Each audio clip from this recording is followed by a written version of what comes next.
question this month is, how do you organize your stash? Now, I'm assuming that you guys have a rather generous stash, both of you, or not? Lucia, I can see some of your stash behind. The rest is just one part of the never-ending stash. Yes, I do have a huge stash. Yes, I do. And Helen, do you have no, I don't. You don't? No, I don't. Mainly because all of the prototype work that I do when I'm designing Stylecraft Special DK. So yes, I've got every colour in the range, and I keep them in boxes and all the rest. But I tend to keep maximum 3 of each colour, and then I just order as I go. Well, that's very organized. No, I collect yarn. I am absolutely addicted to it. I buy it to try new yarn when come out. I just like colors. I like the feeling of the different type of fibers. So I have to say I'm a collector. I will call myself a collector.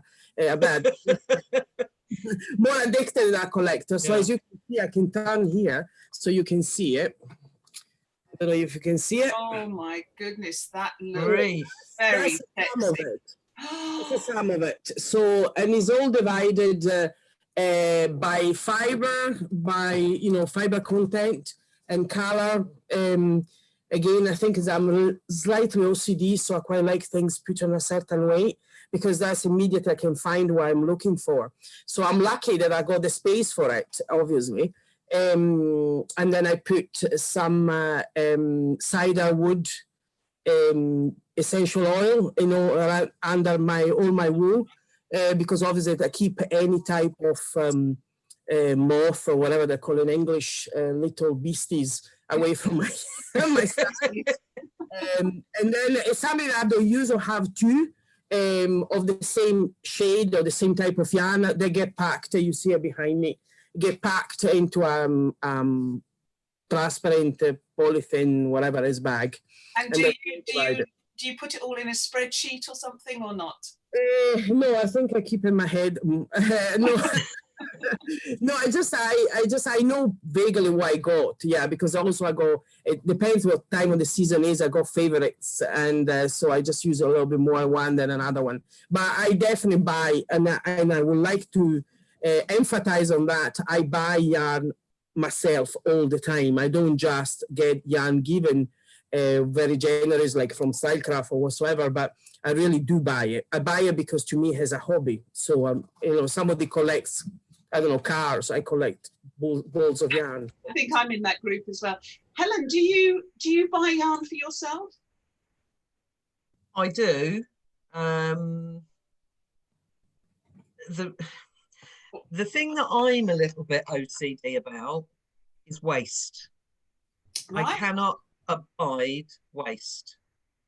So I only buy something if I know I'm going to use it. What about the bits at the end when you've got half a ball left then? Well, I have a wonderful neighbour who crochets blankets for hospices and old folks' homes and things like that. So all of my scraps and spares and bits and bobs go to her. Oh. No waste at all. I do keep a few little bits and bobs for doing things like video tutorials on, say, a special stitch or something like that. But most of the time, no. I sent you a couple of photographs. Yes, yes. Is underneath my bed in my spare room, because I've only got a small 2-bedroom house, and the bed in my spare room, one side of it underneath is all finished projects, and if I kept everything I made, that room would actually be full of blankets by now. Yeah. And the other side is what I call my odds and sods bit. So I've got things like quite a lot of the Stylecraft Naturals cotton bamboo. Yeah. a few balls of yarn, a few bits and pieces of things like cabaret, stuff like that, where I see a colour that I like. Oh, I'll get that, and then I'll see what I can match with it. Yeah. But then I get to a point where I think, no, this has been sitting here without being used. Pass it on. Oh, that's very, very well organized. No, I just, yes, I'm a hoarder, so I just keep everything. Oh, I'm the exact opposite of a hoarder. No, I use the odd bits, and I use it for classes and things. So when people come, they have a nice big basket with lots of nice yarn instead to have just some, like scrappy or just some sad colors yarn. So I like, because that's part of the things. If you teach and you want people show colors, you also need the colors in their hands to play with it. Yes. So I do that. So I know I keep most of it, and I do give it some away, obviously, like everybody else. It's something that I bought and I don't like at all for some reason, because sometimes even after so many years to be buying or doing crochet, knitting or whatever, you still make the odd mistake. You buy something and then when it arrives, because unfortunately, especially in this time that we can't really go to shops or whatsoever, because I love going to shops, I love going to shows and things like that, and then you end up buying something online and thinking, oh, that's going to be lovely, and then when you realize that actually you probably made a mistake. And I know that if I was very well organized, I will send it back, but normally I don't, and I just say, all right, okay, I'll give it to somebody. So that's yes. And what about things like yarn pegs, or I know, Lucia, you I use them, wraps. Yeah, do you use them at all, Helen? But Helen, you've yes, got I've got. Hold on. You?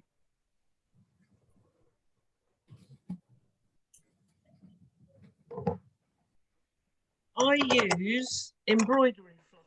So I've got this little box, and that's all the Stylecraft Special DK colours. So they're just wrapped around the card. Oh yes, embroidery bobbins, aren't they? Yes. Yeah. So these are just the card ones, not the plastic ones. Yeah. So that's sort of how I show you why I do have them, but I actually prefer getting all my boxes out on my bed and flipping all the lids off and being able to see all the balls, and then picking up balls and working them rather than these little things. Yeah. What about you? I like squishing as I'm choosing. Well, I use you can see here, yarn peg, because I like that. I just like that to work with them. I think they're really nice when you put it together and then you can move it. But also what I do is when I finish a project, sorry, I got out of camera, or when I eventually I decide what I'm doing, I use this. So this is basically are blankets that I've done or I've not done. Color is my passion. So I sometimes if I see something on an images or something or whatever, I try to emulate with the colors, and then I put on a side, and I think that might become something in the future. Can you hold them up again? Let's have a look. Yes. And what is that? Is that just like gift tags? Those are gift tags. They're just really cheap. You can buy, I don't know, I think 100 for £5 or something like that in places like Amazon. And then what I do is I normally put the name of the yarn here, so I know what yarn is, and the number or the code of the color and the name of the colors. And I organize them normally in like color sequences. So like you can see like you have like pink, blue, whatever. Or this one is more muted. Look at that. So I generally organize it like that, and I find that really good because, for example, if this is a live one, sometimes what I do, I had an extra an extra tag, and in the tag, if this is belong to a project that I finish. This, for example, is the Queen Cow, the folk queen I did. Yes. So I had the name, the project that I use it for, and I had what kind of a hook I use, because I seem to forget things. Also, I start stuff and then I don't finish it, I put it on the side and I go back to it. So it's funny, everybody has their own different way to to deal with the project or what they're designing. So I do the same approach I used for designing interiors. So I just collect a lot of stuff, and then I keep in the collecting boxes. Well, collecting mess, and then when I need something, it comes back to me. So I'm going to look for it, and then some shades come up or whatever, and then I put them together, become something, and that's basically how it works. And I always make sort of scrapbooks with the bits and pieces and that interest me and ideas. So become visual journey basically. So, and then the yarn is part of the visual journey. So that's why I needed to have outside. I couldn't have it in boxes because I need to see it. Because when I see it, I think, all right, that looks good. So let's use that. Yeah. So what advice would you give Crochet Now readers about how to organize their yarn? You'd say the tags and the pegs are a good way, just to, because if you're like me, I've got boxes and boxes in the loft, and they're out of sight because I don't have room, and I couldn't tell you what's up there. So how could I keep track of what I've got? Well, from my point of view, is I would do exactly what I was saying. Is like, for example, this is a brand of yarn, and I have lots and lots of pegs. So if I buy a new color, I'll take some out of the skein or the ball of yarn, and I'll wrap it up. It's especially something completely new, and I tie it up together. And then I say, and if I buy more colors, I add to the same string. Right, that's a good idea. So that means that this color here are the same color on my wall. So I just this is in a tag, and the wall I just displayed. So, and I know that I have this color in house, and also there's the name of the color or whatsoever. If I use one of them, I still keep a record, so that will, I can use again. So that's especially if you have stuff in boxes. You will be 100% sure if you have stuff in boxes, you will forget that you have a certain shade. You go and buy it again, and then you realize that you have 3 balls sitting there that nobody ever used. Yeah. So I think that is, the ideal way will be to keep a record, like a journal, a record with all the yarn you got in, but that is a lot of effort. So to me, it's easier to see colors than not necessarily a name. The name doesn't tell me anything, especially if you go, if you use just one brand, it's fine. But if you use several brands, a name is really difficult to remember. Yeah. Well, certainly for me, it's difficult to remember. I remember a shade, a color, but not the name of it. Yeah.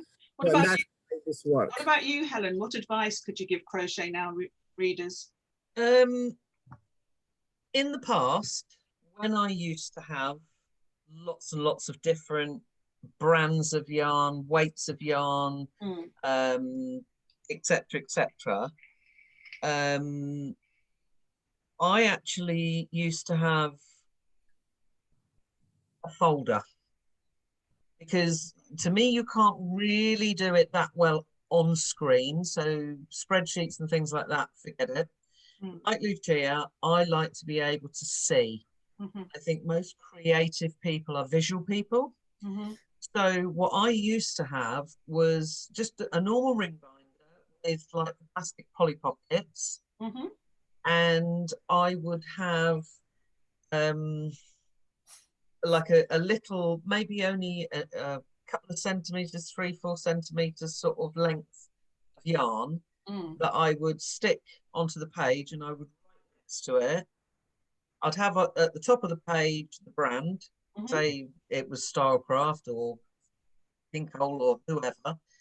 I'd have that at the top, then a little piece of the colour, and then next to it I would write sort of, what weight it was and how many balls of it, etc. I had, and which number box it was in. Oh, wow. My boxes were numbered.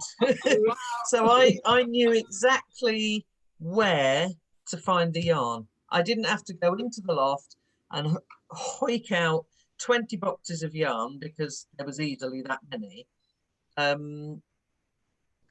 But the whole thing got to a point where I got so confused about what I had and what I didn't have, and I ended up double buying. Yeah. Because, and in the end, that's when I thought, right, no, I know the yarn I like working with. Mm. That's what I'm going to keep a stash of.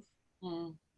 And then anything different I fancy trying, then I'll normally buy one ball, doesn't matter what colour it is, just one ball, so that I can buy that yarn, just in a sample, and then I actually want to make my project with. Right. I like the idea of numbering boxes. I think maybe that's what I'm going to do over the next few weeks, because that would make my life a lot easier. And actually, I think if I went up there and organised it, I'd probably be able to get rid of some, because that's the perennial thing, is you just can't keep buying it, can you? Because it gets uncontrollable. I mean, before I moved house, it was actually just when Mum passed away. So 3 years ago, I just had so much yarn. It was ridiculous. I could have opened 2 yarn shops. I had that much. It really was ridiculous. I think Lucia's there. Yeah. And I thought, right, I'm not going to throw it away. It's these are not yarns I'm going to use. I mean, there was also all sorts of different weights, you know, all the novelty yarns as well as normal yarns, etc. And I just thought, no, time to get rid. So I just donated, if you like, 10 bin liners full of yarn. They must have loved you. Yeah. Next time you do that, before you donate it, can I have a rummage through? That makes sense. It does make sense. It's true. I mean, if there is something that I don't use it or I don't like it, I always give it away, because there's no point sitting there catching the dust. I mean, I know a lot of stuff on the wall, but you will be surprised how much I use, because that's the other things. I mean, people think that I'm not so organized as Helen, obviously. So before to manage to get to a pattern, I probably make, I don't know, 20, 25 attempts. So like even of a square of a blanket, it's just I try a different color, different weight, different type of yarn, you know, and I just work and work and work. And if you see up there, there's some boxes which are full of samples. Somebody will become a blanket or a finished project or finished pattern, and some will never do anything. It's just something come on my mind. I make a little sample and I put it on the side. So having a lot of choice is also, to me, empower my creativity. So because maybe something looks nice in a certain yarn or certain quality of yarn, it doesn't work with another one. So if I had just a limited stash or limited, you know, the type of yarn, I couldn't do that. And there's nothing wrong with it using just one brand at all, but it's simply, to me, it's just more just the creativity of it. And I love. I don't have problem. I'm not allergic to yarn, etc., or whatever, so I can use anything. So it's part of your process. Yes, and then sometimes even when it comes to doing a pattern for publishing or whatsoever, a lot of people, it's quite nice to give people an option and say, okay, if you make one blanket a year, you might want to invest money and make, I don't know, spend a lot of money in yarn if that's what you want. And if you don't want to do that, you make 10 blankets and you give it away or whatsoever, or you have, you're allergic to wool, or you want to use just acrylic or cotton or whatsoever. So it gives people the choice to choose whatever they prefer. But at the same time, if I've not tried it, you know, I need to try myself before to say, well, you can do it in cotton. But if I've not tried it myself, it might not work at all. So that's why I keep so much stuff. So yeah. Well, it does look pretty darned amazing. Yeah, well, I love it too. It's like Aladdin's cave. I'm finding excuses here to justify all the yarn there. So, what is 2021? What does it hold for you guys that you can tell the Crochet Now readers about? Helen, what have you got planned? I am currently working on my crochet along for next year. Wow. I am going to use 3 different types of yarn. I'm umming and ahhing because I do have a slight problem with wool, in that I have a slight allergy to it. normally I am okay working with Stylecraft Life and Batik, but sometimes it irritates me. So yeah, so there will be 3 different types of yarn that I'll be working with on that. And then once that is all done, because I'm prototype stage at the moment, so then I've got 2nd blanket to make for photo tutorials, 3rd blanket to make for video tutorials. And then I've got lots of sort of ideas floating around in my head, but I don't plan anything.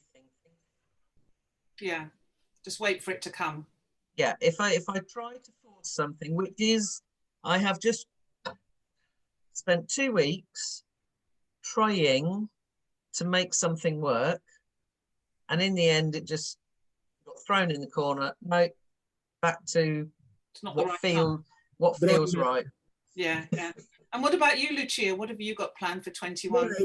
I have quite a few things planned. I will do some work with Tina, my friend Tina. So we are planning something, but as we are so badly organized, both of us, so we'll just plan at the last moment. We try not to. So I will do something with Tina for sure. And then I would like to, I love doing blankets, so we always do a blanket or 2 a year. And I also like shawls, so I will always do a couple of shawls. But I was thinking I would like to do other things which are not different size of project, because I'm very aware that not a lot of people has a lot of time. And I would like also to see if I can plug into another demographic group of people, like younger people. For example, Francesca, my daughter, as you know, she helps me with all the computer side of it, because I'm an old elephant and I can't really handle computer stuff. So also I'm very lazy, so I prefer to design and crochet than not do the nitty-gritty work, which is which takes a lot of time. Look after clients, look after your social media, look after, also I do packs, so organize all of that side of it, which takes a lot of time. I mean, an amazing amount of time. Yeah. And Francesca is really good at it, so she does most of it. But her being young and me being, there's 30 years of, no, not 30, but nearly 30 years of difference in age between myself and Francesca. And it's good to see what she likes and what, and see all this young generation of women or men, because for what matters, coming up and they say they want to do crochet, but they don't want to do a blanket, maybe they want to do something to wear. So Francesca's been doing some prototype of clothes or like jumpers and things. Also something quick, easy, not too complicated. Do you know what I mean? It's just even to introduce people into crochet. And that's how I found that really come out from classes and things where people maybe have different dexterity levels, but that doesn't mean that because they have just started to crochet, they can just do little granny square and nothing else. You know what I mean? You want to do, maybe they want to do something different. So how can we help these people to just have some sort of immediate gratification, isn't it? Or a feeling of achieving something. So because I noticed I have a lady which has started to crochet with me just before the lockdown, and I help her online obviously now, and she's been extraordinary because she never crocheted her entire life. She picked up crochet because this time, unfortunately, with all that's been going on this year, a lot of people are stressed. Yep. So the doctor advised her to pick up a hobby. So she thought, oh, I don't know what to do, blah, blah, blah, and I'm not so artistic, because that's the other things. People are so blocked by things. I'm not artistic. Yeah. Or I can't put a color together. I don't know if it's the same from Helen, but I always get on social media, oh, I don't know how you do that. I don't know how to put up color together. There is a way to put up color together and all these things. And, and really is all part of experience. So you got to try it to do something. And I thought seeing this lady coming through it has been really interesting, because she started, I do that because the doctor told me to I do that because actually I quite enjoy it.